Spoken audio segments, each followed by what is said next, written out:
Hey, what is going on, everybody? It is Aaron Trevino, and we have a terrific guest today. We have Victor Menasce from Canada. He is a developer. He is an investor here in the great state of Texas. How's it going, Victor? Great to be here.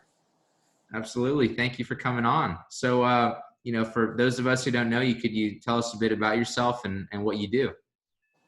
So I live up here in Ottawa, Canada. I've been investing in real estate for about a better part of a decade now. And my path into real estate investing was not your typical career path, far from it. I started out my career as an electrical engineer, ran microprocessor development teams, was a microprocessor designer myself.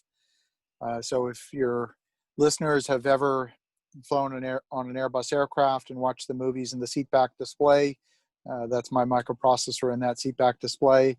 If you've used a Canon multifunction printer or a Panasonic multifunction printer or stored files on a Hewlett-Packard storage array network, or just hundreds and hundreds of applications all over the world. Even got a chip in the Raytheon Patriot missile. So all kinds of different weird and wonderful things. And I guess it was around 2008, 2009.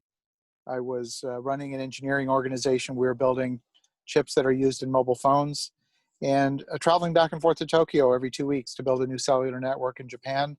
And it was burning me out physically, emotionally. I was spending too much time away from my family, and decided it was time to do a hard left turn in my career. Saw the opportunity with the Great Recession, and discovered, felt that it would be the opportunity of a lifetime. Little did I know that here we would be a decade later with perhaps an even larger opportunity on our doorstep. But it was a great time to jump into the market. It was hard to make mistakes, and I made plenty. But at least the market conditions insulated me from a lot of those mistakes. And so it was a good time to get in. And that's how I'm here today. So today we're building multifamily projects, assisted living, condominium developments, all kinds of weird industrial kinds of different projects. Sure, absolutely. That's really interesting hearing about those, kind of a bit of your engineering experience. It is also interesting. It seems like a lot of great engineering minds often transition into real estate. Why do you think that is? There's a few things. I mean, when I looked at it back in 2009, I was of the mindset, you want to make money in the tech industry. And if you want to do a startup company, it's a little bit like saying, I want to win the lottery when I grow up. It's not quite the same as, it's not as quite as predictable. So, I looked at other companies that were in that space, a few that had literally swung for the fences, hit the home run, gone public on the NASDAQ, and several of them couldn't even survive one or two generations before getting swallowed up by another player, or just industry consolidation. So in that world, in the world of chip design, if I said to you that the minimum investment is $50 million to do anything, and maybe by year 4 I'll get you your money back, and maybe by year 5 I'll make you a profit, are you lining up for that investment? And that is the unfortunate reality of that business. So unless you have the depth of pockets of an Intel or a Samsung or an Apple, it's very hard to make a go of it in that industry. So I really started to look further afield and say, well, what else can I do? Where else will people invest with you that's a bit more predictable? And real estate kept coming up over and over again. And I've always taken the perspective that real estate is a business like any other business. Whether you're running a tech company, a hotel, a restaurant, the fundamentals are all the same. And so I've taken a business approach to real estate investing. I'm not one of these guys that gets wrapped around the axle trying to figure out all of the latest and greatest real estate specific things. I'm just out there trying to solve business problems. Relying on the fundamentals of business, putting together good teams, and executing on those opportunities. Some of them are real estate, some of them aren't. Sure, absolutely. What do you think those business fundamentals would be, kind of transitioning from the previous world that you were in to the real estate world? The first thing is you got to obey the laws of supply and demand. I see so many people taking the approach of saying, well, I can buy this house for 20 grand and therefore it's a bargain. Well, it might be a bargain, but it might not be. All comes down to supply and demand. I mean, there's reasons why you could buy for much of the last decade houses in the core of Detroit for under $20,000, $30,000 and rent them out for $800 a month. Over the last several decades, we've had 700,000 people exit the Detroit market. So there's more supply than demand. And that's why prices have fallen. Is it a bargain? I don't know. Could be, but maybe not. Because at the end of the day, it doesn't matter where you put those building materials. A sheet of drywall from Home Depot is $10 anywhere in the country. I don't care where it is. But the value of that sheet of drywall in Detroit versus Nob Hill in San Francisco are going to be dramatically different. So I'd rather go where there is that white hot demand, because I'm going to get more value for that sheet of drywall, because the cost of construction is pretty much the same. It's kind of invariant almost anywhere in the country. Now, of course, there's local variations. Are you building low-rise, high-rise, concrete, wood frame, and so on? And are you dealing with, different labor markets? But still, the core of building something new, it's kind of invariant. Whether I'm building in Spokane, Washington, which we are right now, or Houston, Texas, cost of construction is within 2%. It's not a big difference from one part of the country to the other.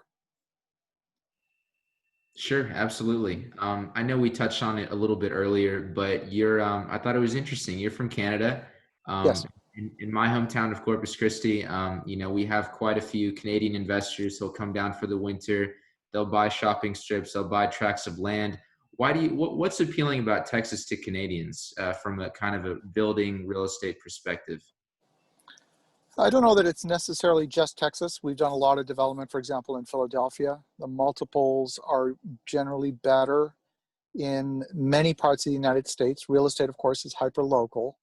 But if I compare just construction cost, if I'm doing a development up here in Canada, my hard construction cost for wood frame is between 180 to 200 a square foot in Canadian dollars. And if it's concrete, it's going to be around $250 a square foot. For the equivalent product in the US, I'm building the same thing for about $120, $122 a square foot in wood frame construction. And in a good area, I'm getting the same dollars for rent. So if I can build for almost half the cost and I'm getting effectively the same rent, it's a much better deal. It's costing me half of what it is up here in Canada to get that same rate of return. It means that the opportunities here, while they exist, on a comparative basis, are actually much more difficult to find. To find projects or to create projects that meet our criteria up here in Canada, we have to just work a whole lot harder. We have to get the land at a good basis.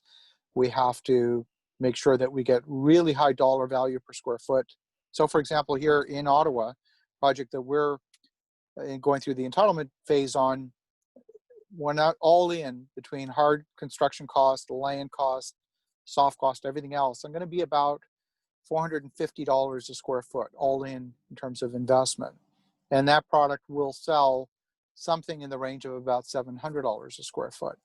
But if I'm only getting, $500 a square foot, it doesn't make sense. The numbers don't work.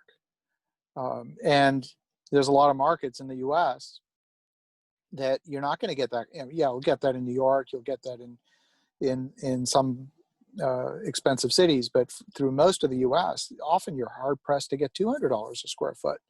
So if your construction cost is that high, then it doesn't pencil. So for us, we've got to be in the best, the most expensive, most in-demand neighborhoods in order for projects to pencil in our market. We'll still do them, but they're hard to do. They're hard to do, and they're just much more plentiful in many US markets. Not all of them, but many of them. Absolutely. Understood. So for those of us who aren't exactly familiar with the development process, could you just kind of run through what development is and kind of the little phases that you go about to get a project done? Sure. The key, I think what distinguishes development, let's back into development from, let's say, doing a simple value add project, maybe say flipping a house. Okay. So all of the projects that we're talking about here, there's three ways to make money in real estate. Number one, you can get some residual income from rent, let's say. You can create value through forced appreciation, what's often called value add. Or number three, you can just wait for the rising tide, meaning market appreciation, for the rising tide to lift all boats. So really the only three ways. You don't control the market. So if you, and some people have relied on the market, and sometimes it delivers and sometimes it doesn't. Some people like that strategy. I personally don't, because again, you're not in control. Now, I'm not a control freak, but I prefer to be in control rather than simply, going to Vegas and putting, all my money on, on black, right? So I'd rather be in control. And whether it's flipping a house at the very simplest end of that value add, could be paint and carpet at one end of the spectrum, to a full gut rehab. These are all value add projects. All that we're talking about is what's your starting point for that value add project. And when we started in 2009, 2010, we started flipping houses because it didn't make sense to build. When you could buy things for 30% of new construction, it didn't make sense to build. And so we didn't. We started adding value to properties, whether they were single family homes or increasingly multifamily. And many of them were heavy rehabs. We would purchase properties, for example, from the city of Philadelphia, from the Philadelphia Housing Authority. One day we purchased 15 properties in an auction, all out of one package. And many of them we couldn't get into them prior to the auction. So we had to assume a full gut to those buildings, which turned out to be largely true. And because we based the budget on that, it worked out well. We didn't make any assumptions. We said, all right, we're going to use the existing structure and we're going to put a brand new building on the inside. That's starting to feel like new construction. We're not quite there, but almost there, because it's a brand new building on the inside. So you're going to go through all of the infrastructure, plumbing, electrical, HVAC, all the rough-in inspections, new insulation, new roof, everything. The step from there to building a brand new infill property is a small step. You're just adding the structure, about 15, 20% to the overall project. From there, you want to go to entitling land, maybe bringing in services. That's a small step. Maybe you're taking land that's zoned and you're building by right. No problem. Maybe you're subdividing and building a duplex where there used to be a single family home. These are all small steps. From there, you go to maybe getting a zoning variance, getting higher density. Maybe a property zoned for 8 units and you want 10, and you're going to try and get that extra density, argue to the city or to the zoning board of appeal that you want that you, for some reason, that you merit that extra density and make the numbers just work a little bit better. We did this quite a bit. We found it was a very good way to create value. Often we had properties that didn't pencil when they were zoned for single family, but we got them zoned multi, put a triplex on that same property, and all of a sudden unlocked a tremendous amount of value simply by going through the trouble of getting something rezoned through the zoning board. It took, an extra 3-4 months, but now all of a sudden you create a tremendous amount of value. Today, we're focused primarily on greenfield development, which means we're starting with raw land. We're doing all the entitlement, getting it zoned, doing what's called a planned use development, a PUD, where not only are you getting the zoning, you're getting the actual site plan approval for that particular project. And that's generally speaking about the density, the building envelope, what's the height restriction, what are the setbacks, do you have the allocations in the services, water, sewer, electric? And if you get all of that, then you get to build your project. And we work primarily with large national builders, not builders, general contractors that can bring in large crews and execute fairly quickly on some of these larger projects. So that's our specialty today. Sure. Wonderful explanation. If you could you explain, you kind of mentioned a bit about, the entitlements, the variances, a bit about zoning, trying to Yep. change zoning if need be. Could you kind of run through briefly what zoning is, and then basically how kind of the process for changing zoning when the time comes? Yeah, absolutely. Zoning can be a little bit complex and can be a little bit confusing, but it tends to operate more or less the same in most communities. There's a few exceptions, like Houston, for example, does not have zoning. The only restrictions that exist in Houston if there's a deed restriction on the property itself. But most other communities have zoning, which means the city is basically designating what that land in that region is permitted for. This area here might be zoned commercial, another zone might be industrial, another one might be single family. And then within those categories, within those broader categories, there might be additional sub-designations. So for example, in residential, they may define the density. It might be residential single family, might be medium density townhouses, it might be high density. And again, with each of those zoning restrictions, they're going to specify what you're allowed to put there. That's, height, it's land coverage, it is what's called floor area ratio. Basically, if you have a 10,000 square foot plot of land and let's say your floor area ratio is 3, then you're allowed to build 30,000 square feet on that 10,000 square foot parcel. Doesn't mean you get to cover the whole thing, because you might be subject to additional land use restrictions, like maybe 50% land coverage. So now you're going to build that 30,000 square feet only on 5,000 square feet of footprint, and you would go up, let's say, 6 stories in order to get that 30,000 square feet on that 10,000 square foot parcel.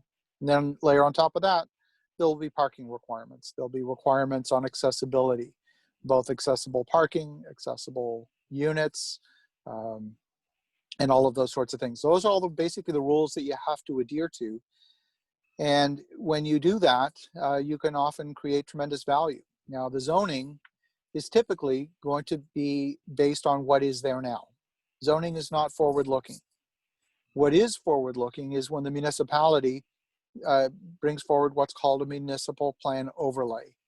And that overlay says, well, this Main Street area, we want to see the hub of the community. We want to see Main Street type things built here, whether it's storefronts, retail, livable workspace, walkable workspace.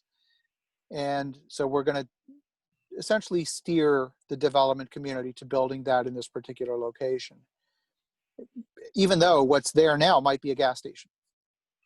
And so the zoning, it'll be zoned for what's there now, but the overlay says what they want to see in the future. So you will often go to get something rezoned, and if it matches what's in the municipal plan or in that new overlay, then chances are good that you'll get that pretty much as a rubber stamp. Some communities want a lot of community input. San Francisco is notorious for that, for example. And you might purchase a piece of property and say, all right, I own this piece of land, I can do what I want with it. Well, no, sorry, you can't. All the neighbors get to decide what you get to do on your property, even though you bought it. And they'll have a voice in it. No, we don't like that color of siding. No, we don't like the setback. We want the building another 3 feet back from the property line. All these types of things they will have input on in that process. So it depends on the community, depends on the scope. Some minor applications don't require community input. Some major ones do. For example, I saw a post in Annapolis, Maryland, beautiful waterfront community, and a hotel had to post a sign with a building application to put up a new awning for their restaurant, and had to collect community input from all the neighbors for an awning. It just depends from one community to the next.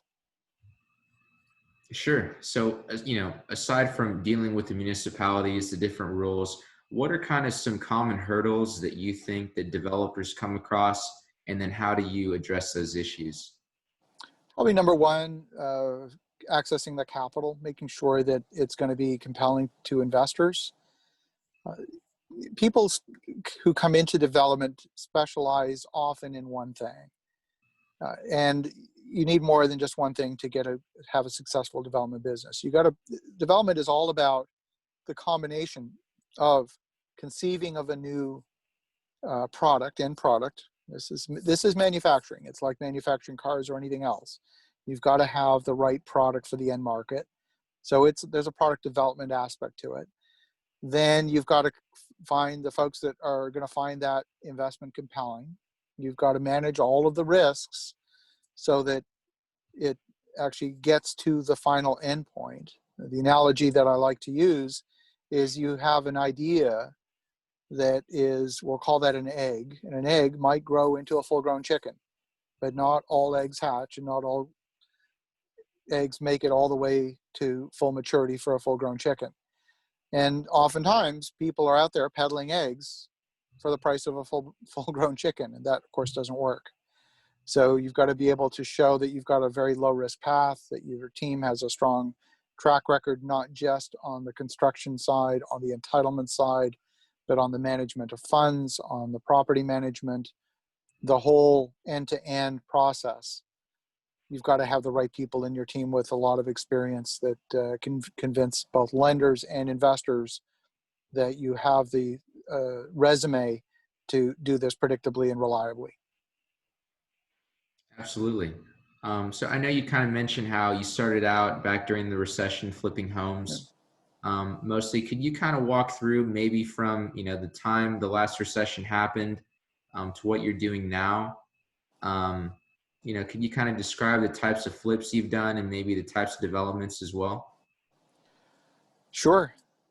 They've really run the full spectrum. Some of the very first ones, so the very first projects that we did in the Ottawa market here in my hometown.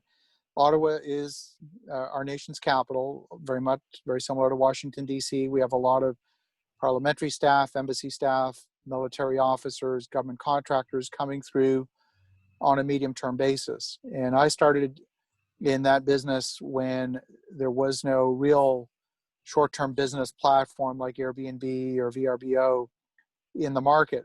And frankly, many of these folks were not looking for short-term, but they were looking for a medium-term product. So the traditional 12-month unfurnished lease was of no use to those folks.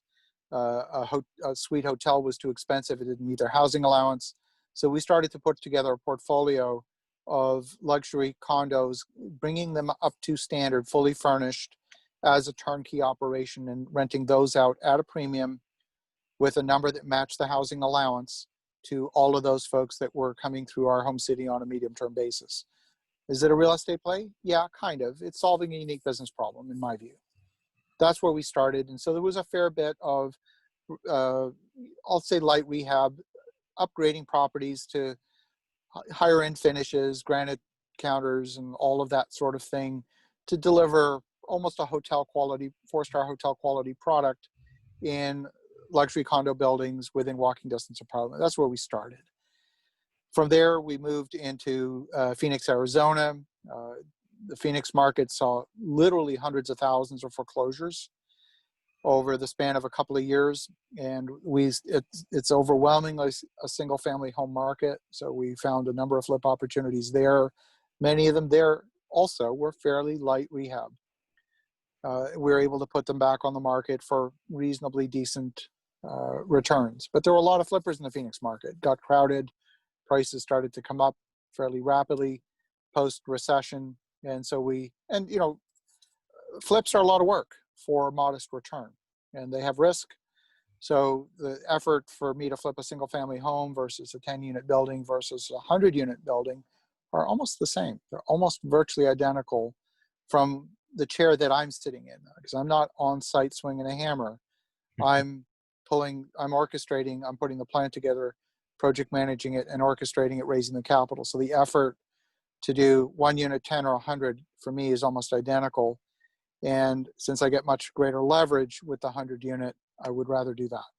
And so we moved fairly quickly from that into the Philadelphia market, into assembling a fairly large amount of land within a 10-block radius just outside the downtown core.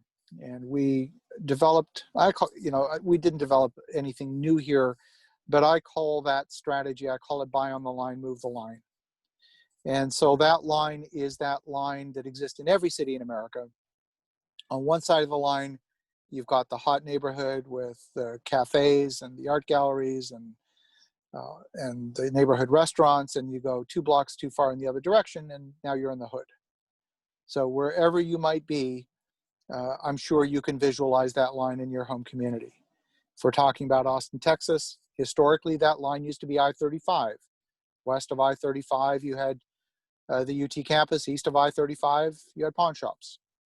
Today, the university built a new stadium, and the baseball stadium on the east side of I-35, and having done so, all of a sudden it became acceptable to develop there. Now the east side of I-35 is a hot area, but that line got moved. And we do the same thing. So big believer in that buy on the line, move the line strategy, because you can often purchase that land for pennies on the dollar, and there are no comps in the hood. So you want to get the valuation, maybe not 100 cents on the dollar from the hot neighborhood next door, but maybe 95, 98 cents on the dollar for that new product that you're building up to the standard. You're moving the line. Now, if that line is a municipal boundary or a school district or a freeway, it's going to be more difficult to move it, or impossible in some cases. But if the line is arbitrary, as it is in most communities, you can move that line. And now it's on the other side of your building. And guess what? You can go do it again. That's right. And it sounds like it just kind of continues from there. And that's how, cities change. Correct. Exactly right.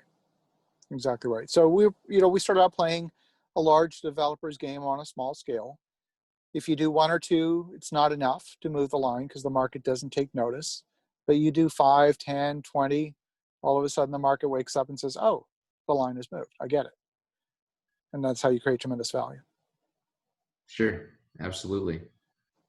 So, you did a great job of kind of running from, the recession until now. I'm just kind of interested because you hear of, I was looking online the other day, there's so many companies that were created, basically so many people that were built during recessions. What is it about recessions that kind of maybe sparked some sort of creativity and what did it do for you? I think it does a couple of things. When everyone has their foot on the brakes and basically it's repricing of something that you would want to buy anyway. So when that happens, all of a sudden you can say, oh, I can get this land now for 30% off or 50% off. That's a bargain. And things that looked marginal before, now all of a sudden the numbers work. So if you're positioned and you're ready to jump into the market during those moments of economic weakness, you can make outsized returns. And that's what anyone who is well positioned can do. And that's why most of the big money that's been made has been made during those. That's where the transfer of wealth happens. It's during those economic dislocations, during the Great Depression, during the early 1980s, again, post year 2000, again, post 2008. Every single one of those are opportunities for someone to jump into the market and make outsized returns. Now, for those that bought at the top of the market and they're suffering during those times, they have to adopt a defensive posture to protect what they have. And all of their energy doesn't go into exploiting the new opportunities, it's in defending what they have. So question is, do you want to be in an offensive posture or a defensive posture? Make sure that you're positioned so that you can adopt that offensive posture in the good times and most importantly during the bad times. Absolutely. So, you brought up a really good point about putting yourself in position to be able to go on offense. In terms of money or financing, how do you, maybe someone has a bit of cash in their pocket, they want to do something with it. How can they eventually put themselves in that position financially to be able to do projects like this in the future? It's all about leverage, because at the end of the day, if people are simply trying to amass enough investment capital by saving residual cash flow at the end of each month, it'll take a lifetime for you to amass enough capital. If for someone to save $250,000 or $500,000 out of their paycheck, that's going to take a lot of months. It just is. But if I want to raise $500,000 or $5 million, that's a few phone calls. I can do that much faster. So that's where you want to get to. Now, investors who are looking to invest alongside you are going to be generally uncomfortable if you have no skin in the game. So let's say you have, I don't know, I'm just making up some numbers. Let's say you have $100,000 to invest. And you say, okay, well, $100,000 will get me 20% of something, so I can buy a property that's $500,000. Well, yeah, that's one possibility. You're going to go borrow the other 80% using conventional financing. So you can invest up to a $500,000 property with $100,000. That's one way to look at it. Another way to look at it would say, okay, what if I take my $100,000 and put that alongside another investor who's willing to come in on a 90-10 basis with me? That doesn't mean necessarily 90-10 ownership, but at least 90-10 participation on the equity side. So you put in 100,000, they put in 900,000. So now you've got $1 million worth of equity, and that $1 million worth of equity represents 20%. Now you can buy a $5 million property, not a $500,000 property. So you get some leverage by putting your money alongside a larger investor. So when you have that alignment of goals, your money is in the game alongside the other investor. You have that alignment of goals, and you're it's not a win-lose situation. They're going to be much more comfortable investing with you if you have that skin in the game. So I'm a big believer in leveraging alongside bigger money. It shows financial strength. You want to get away from signing personal guarantees on loans into non-recourse debt. And again, having the strong balance sheet at the table with you can help you get to that position. Strong track record on the development side can get you to that position. So today, when we're looking to new construction, we're always looking for non-recourse construction debt. A lot of people think that's impossible. I can tell you it's not impossible. We do it every day. And that's where the upper echelon of the development industry lives, is in the world of non-recourse debt. Sure, absolutely. Could you, I know you kind of touched on it a bit on what, I guess having some skin in the game and how important that is, but how would you define what leverage is, and, what does it mean to your everyday builder or developer? Well, the simple definition is it comes back to Newtonian physics. It's a lever. So if you want to multiply the forces, you can use a lever to move something that's much heavier than you could lift on your own. So you take a big steel bar and you stick it into the ground, and you can move that 500-pound rock simply by levering it. And you do the same thing with money. Financial leverage is no different than physical leverage. You're using other people's money to accomplish something that you couldn't do just on your own. That's what leverage is, by the kind of a classical definition. And there's different forms of leverage, just like there is in physics. You can use gears to get leverage. You can use a lever to get leverage. You can use pulleys to get leverage. There's all different forms of leverage, but they still come down to multiplying what you can do then over and above what you could naturally do on your own. So you can leverage debt with debt. You can leverage with equity, or both. You can often have hybrid forms of investment capital. I typically consider that to be something called convertible debt, something that might start out as a debt instrument at the beginning, and then later on, based on some event that you define with your investors, converts to equity. Maybe it's a debt instrument for a period of time, and then maybe when the debt gets repaid, it converts to a minority equity position, so they get to participate in the project for the lifetime of the project, even though they got their money back. All kinds of different structures that can be put together. And it's all, the art of capital raising is in dreaming up these structures, papering them up properly, doing it in a manner that's compliant with the securities regulations, and making sure that you're talking to the investors for whom the goals for the money and the goals for the project match. Because if those don't match, it's not going to work. Absolutely. So, with all that being said, could you kind of explain what you have going on in Houston right now? What sort of development do you have in Houston? How did you find the lot or the deal that you're building on? And just explain a bit if you could. Wow, this one's going to be a little bit of a sordid story. This was a 10.5 acre parcel that was slated for development prior to Hurricane Harvey. Plan was to build 260 units. Hurricane Harvey hit. Everything was basically put together. Hurricane Harvey hit, and the lender, it was a HUD lender, basically said, well, we're now concerned about flooding. Can you prove to us that this isn't a flood zone? So hire the consultants, do all that work, prove it's not a flood zone. Okay, fine. Interest rates went up post Hurricane Harvey. Now our market study was almost a year out of date, and the lender said, we're going to have to reduce your loan amount because interest rates went up. And so now we had to go back and raise more capital, and we had to need to get a new market study, and then our HUD approval expired, so we had to go back into the process, and on and on and on and on.